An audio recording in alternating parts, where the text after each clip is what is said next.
বড় হয়ে আমরা সেই মাকে ভুলে যাই। মাকে মা বলতে কষ্ট হয়, মায়ের বয়স হয়ে গেছে, খেতে খাওয়াতে পারছে না, তাই আমাদের কাছে বোঝা মনে হচ্ছে। কিন্তু আপনি যে সুস্থ আছেন, আপনি যে ভালো আছেন, এটা আপনার আব্বা মায়ের দোয়া। তো মা হারানো কি যন্ত্রণা, মা হারানো কি বেদনা। কবি ইয়াসিন সাহেব লিখেছেন তার মা নেই, আমারও মা নেই। আমার ছোটবেলায় মা মারা গেছে, গত লকডাউনে আব্বাজিও মারা গেছেন।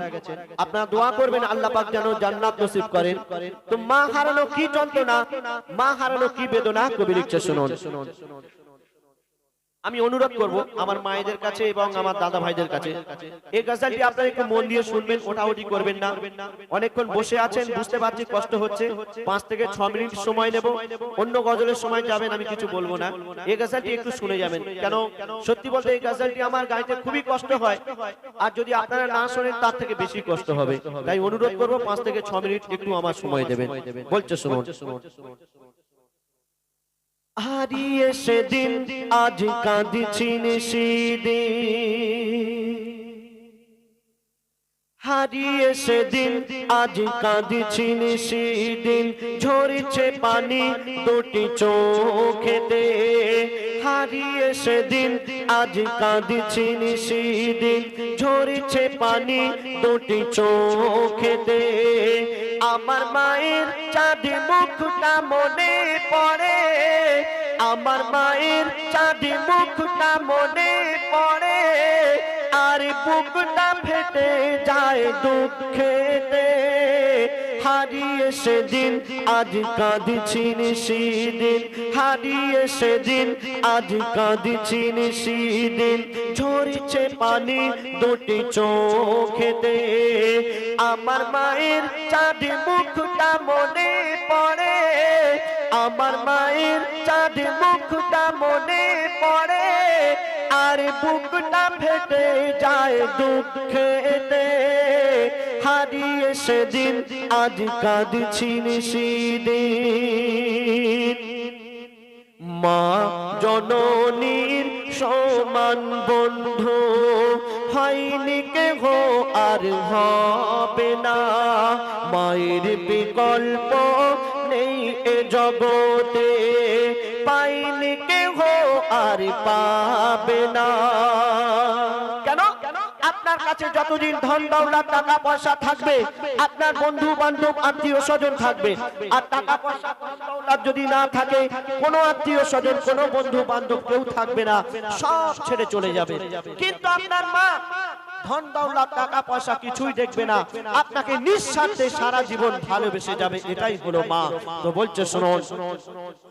মা জননীর সমান বন্ধু হয়নি কেহ আর হবে না, মায়ের বিকল্প নেই এ জগতে, পাইনি কেহ আর পাবে না। কেন? চাঁদের চেয়ে মার হাসি ভালো, মায়ের সমান কে আছে বলো। চাঁদের চেয়ে মার হাসি ভালো, মায়ের সমান কে আছে বলো। মায়ের হাতের ছোঁয়া লাগলে মনে হয় সকল ব্যথা দূরে চলে গেল, সকল ব্যথা দূরে চলে গেল। মায়ের মুখ ছেলে দেখে যখন, মায়ের মুখ ছেলে দেখে যখন, হাসি ফোটে তার মুখেতে। হারিয়ে সেদিন আজ কাঁদছিন সেদিন, ঝরছে পানি দুটি চোখেতে।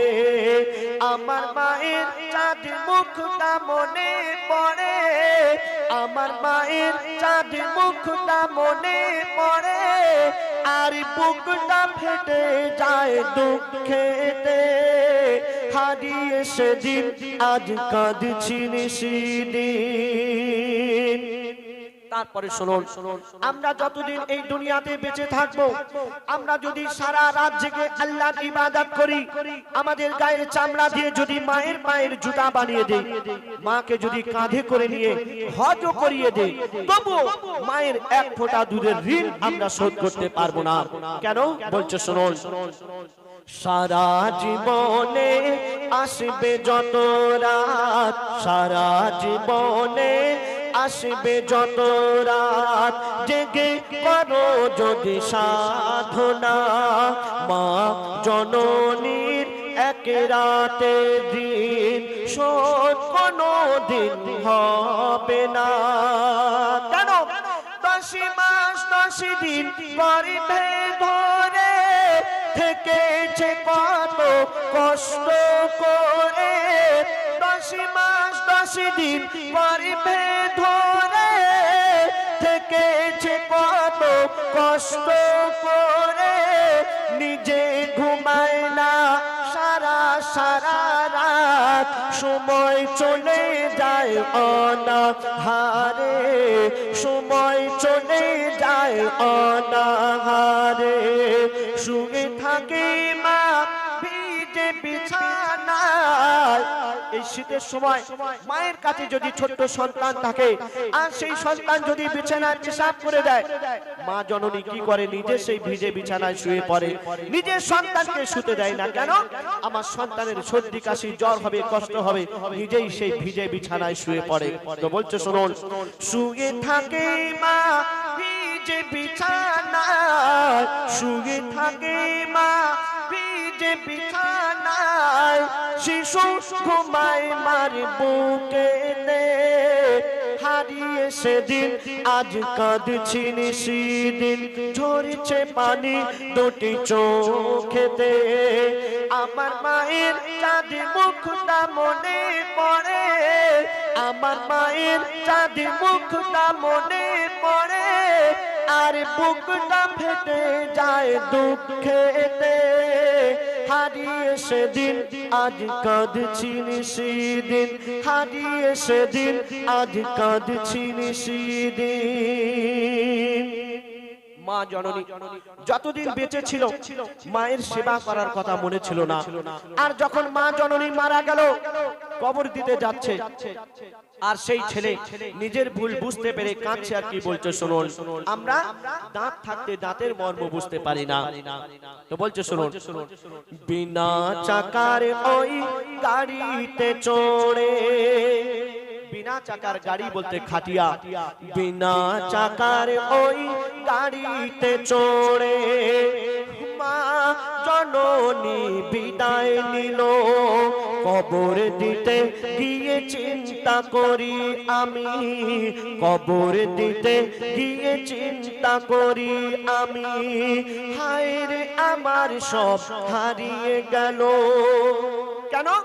কে ডাকিবে আমার বাছা বাছা বলে, কে হাত বুলাবে মাথায় গালে, কে ডাকিবে আমার বাছা বাছা বলে, কে হাত বুলাবে মাথায় গালে, আকাশ যেন ভেঙে পড়ছে মাথায়, পুঁতে যেন আমি যাচ্ছি পাতালে, পুঁতে যেন আমি যাচ্ছি পাতালে। কেন? মোর গর্ভধারিণী স্নেহের জননী, মোর গর্ভধারিণী স্নেহের জননী, শুয়ে আছে ধুলাবালিতে, হারিয়ে সেদিন আজ কাঁদছি সেদিন, হারিয়ে সেদিন আজ কাঁদছি সেদিন, ঝরছে পানি দুটি চোখেতে, আমার মায়ের চাঁদ মুখটা মনে পড়ে, আমার মায়ের চাঁদ মুখটা মনে পড়ে, আর বুকটা ফেটে যায় দুঃখেতে, হারিয়ে সেদিন আজ কাঁদছি সেদিন। শুনলে মা হারানো কি যন্ত্রণা, মা হারানো কি বেদনা। এবার আপনার সামনে আমার আরেকটি ছোট্ট করে গজল পরিবেশন করে শোনাবো। আমার ভাইরা ফরমাইশ করেছেন সেই গজলটি, আশা করি মনোযোগ সহকারে শুনবেন। আমার দয়ার রাসূলকে উদ্দেশ্য করে, যখন আমার দয়ার রাসূল মা আমিনার ঘরে আসলেন, ফেরেশতারা দেখে কি বলছে শুনুন। মোর মোস্তফা ঘুমায়, দে দোলা দে দোলা দে দোলনাতে দোলা দে আয়। মোর মোস্তফা ঘুমায়, মোর মোস্তফা ঘুমায়। হুরেরা দলে দলে চারপাশে যায় আসে, হুরেরা দলে দলে চারপাশে যায় আসে। ফারিস্তারা পাহারায়, মোর মোস্তফা ঘুমায়, মোর মোস্তফা ঘুমায়। দে দোলা দে দোলা দে দোলনাতে দোলা।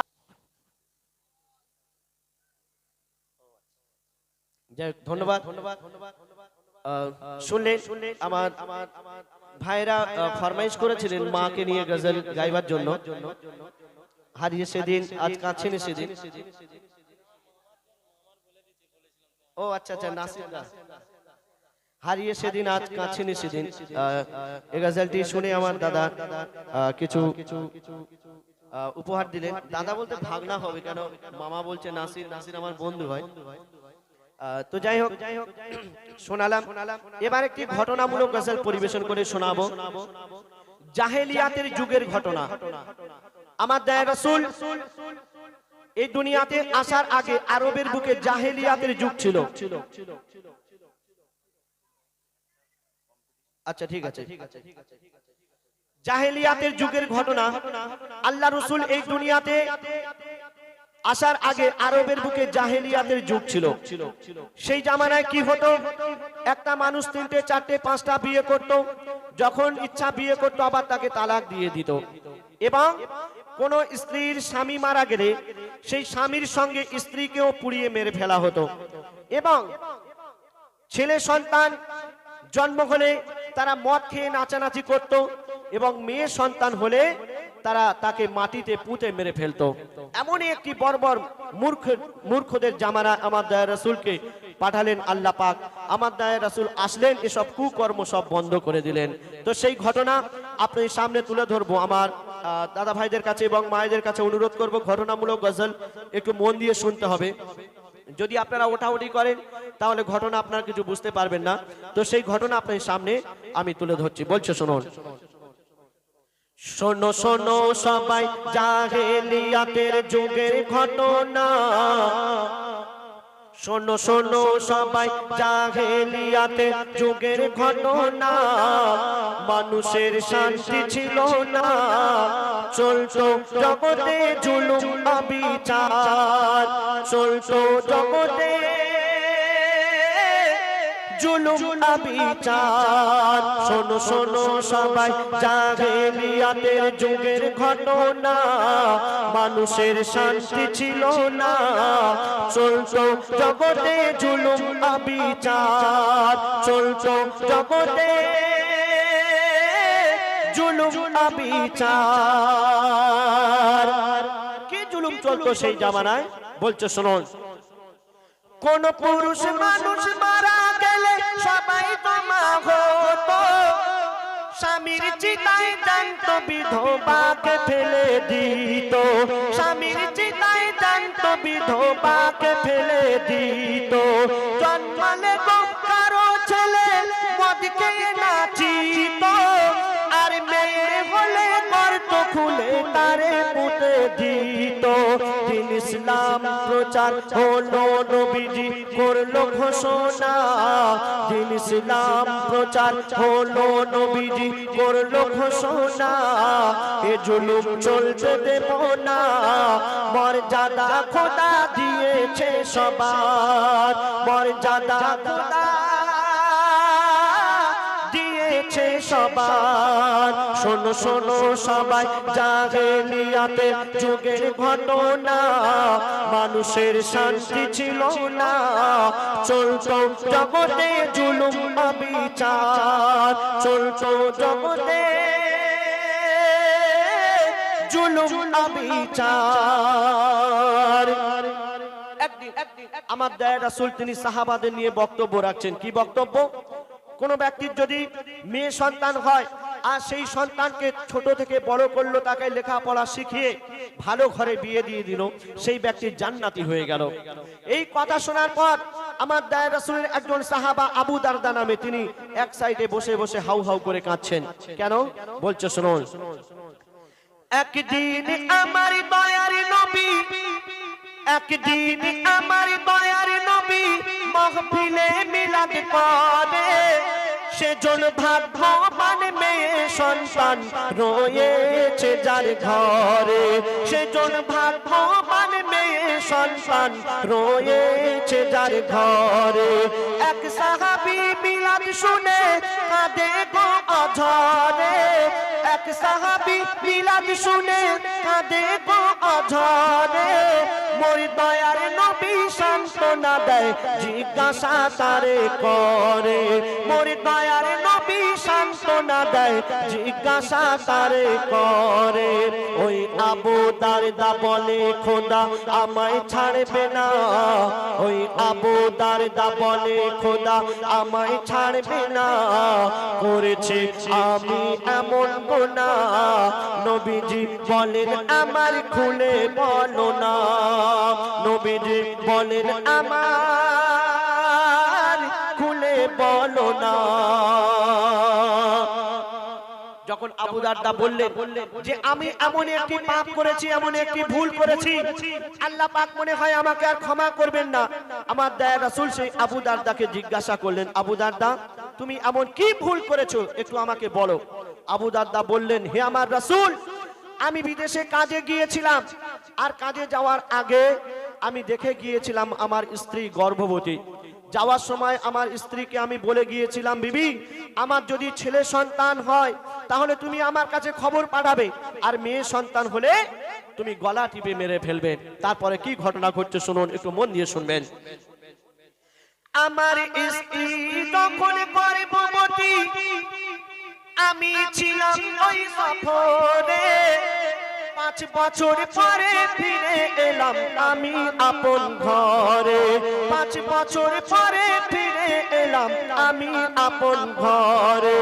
যখন বিদেশে ছিলাম শুনেছিলাম যারা গিয়েছিল পরে, তারা বলেছিল তোর মেয়ে হয়েছে কিন্তু গেছে মরে, তারা বলেছিল তোর মেয়ে হয়েছে কিন্তু গেছে মরে, কিন্তু মরেনি।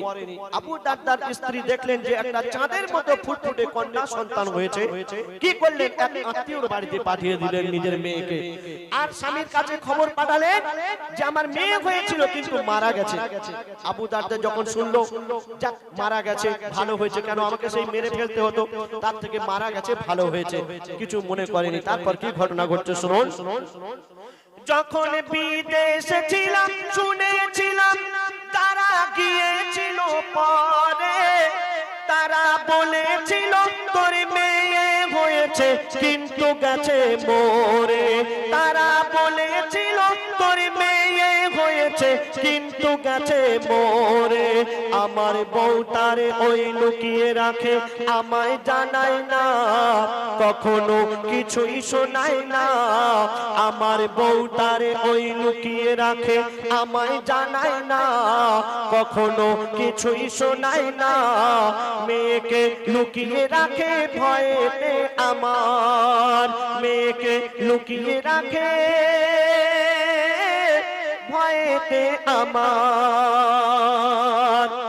তারপরে শুনুন, 5 বছর পরে যখন আবু দারদা কাজ থেকে ঘরে ফিরলেন, কিছুদিন পরে আবু দারদা একদিন বসে আছে বারান্দায়, এক আত্মীয় এসে একটা ফুটফুটে চাঁদের মতো সুন্দর একটা মেয়েকে আবু দারদার কোলে বসিয়ে দিলেন। আবু দারদা দেখছে এত সুন্দর মেয়ে কোথায় ছিল, সেই আত্মীয় বলছে আবু দারদা এই মেয়েটাকে তুমি চেনো? আবু দারদা বলছে আমি তো চিনি না, কোনোদিন আমি একে দেখিনি, কি করে চিনবো? আবু দারদাকে সেই আত্মীয় বলল, আবু দারদা শুনে রাখো এটা তোমারই মেয়ে। আবু দারদা বেদিন ছিলেন, তিনি রাগান্বিত হয়ে গেলেন। তারপরে কি ঘটনা ঘটছে শুনুন। 5 বছর পরে আত্মীয় এলো আমার বাড়ি, সে বলল এটা তোমার মেয়ে, নাও চুমা তাড়াতাড়ি। সে বলল এটা তোমার মেয়ে, নাও চুমা তাড়াতাড়ি। আমি বেদিন ছিলাম, রেগে গেলাম, মনে হলো আরি, চিন্তা করি এই মেয়েকে কেমন করে মারি। ফন্দি করি ঘুরতে যাব বলে নিয়ে যায়।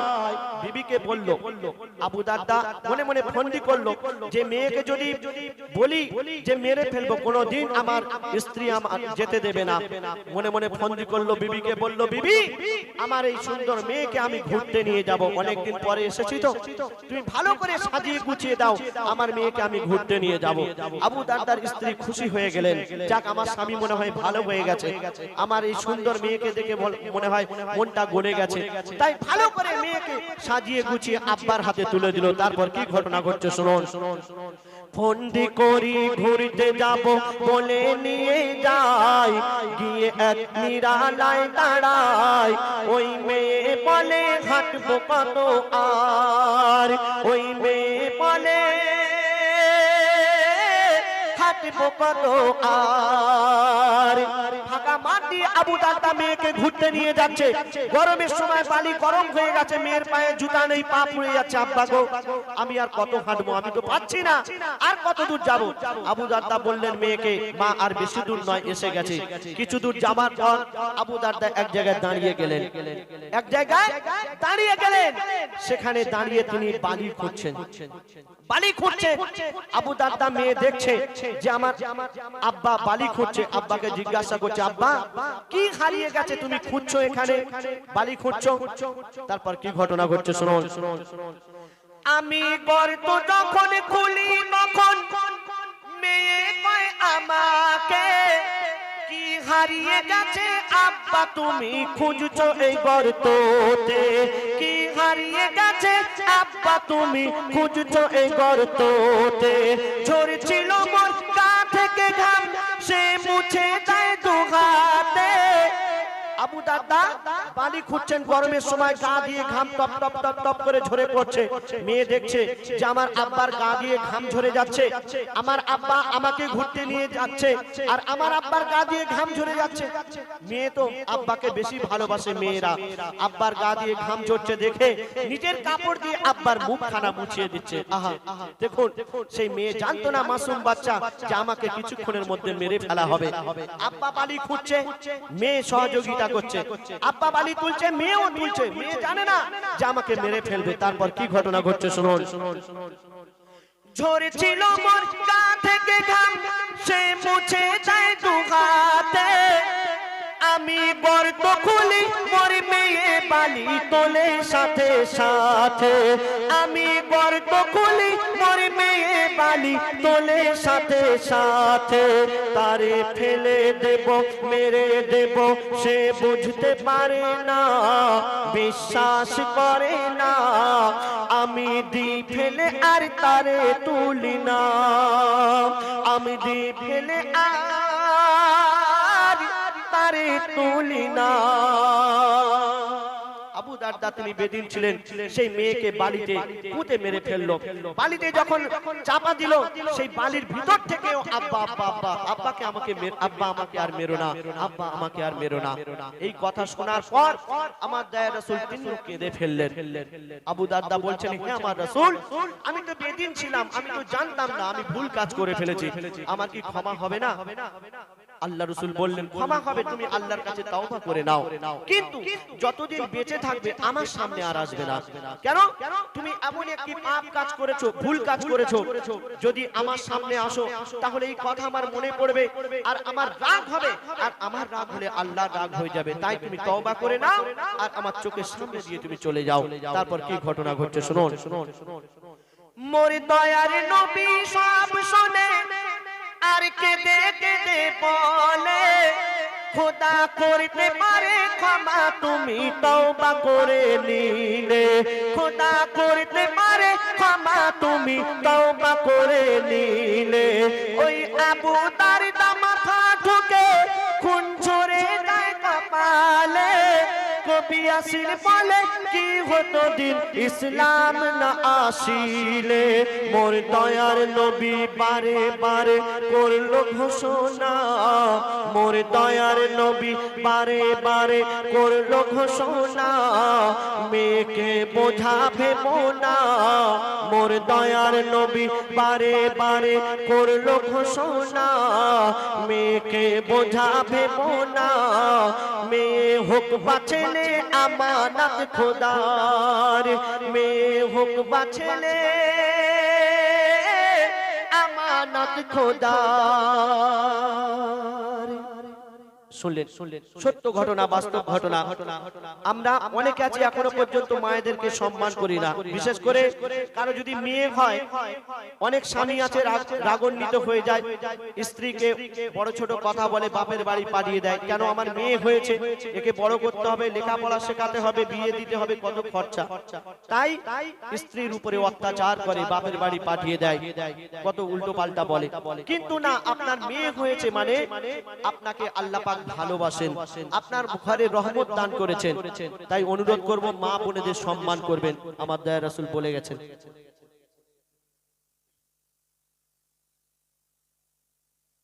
বলছে কবর আল্লাহ যখন ডাকে আমার নাম ইনশাআল্লাহ শোনাবো আচ্ছা যাই হোক আমার ভাই বললেন বলছে কবর আল্লাহ যখন ডাকে আমার নাম কবরকে উদ্দেশ্য করে গজল ছোট্ট করে দু ছন্দ গাই কেন আমার বন্ধু হুজাইফা এসে গেছে ওকে একটি ফরমাইশ করেছেন ফিলিস্তিনের গজল আমার পরেই গাইবে কবরকে উদ্দেশ্য করে বলছেন আল্লাহ পাক কোরআন শরীফের মধ্যে ঘোষণা করলেন কুল্লু নাফসিন যায়কাতুল মউত অর্থাৎ মরণের পেয়ালা সবাইকে চাকতেই হবে আর একদিন না একদিন এই মায়ার দুনিয়া ছেড়ে সকলকে চলে যেতে হবে কিন্তু কার কখন এই জীবনের হায়াত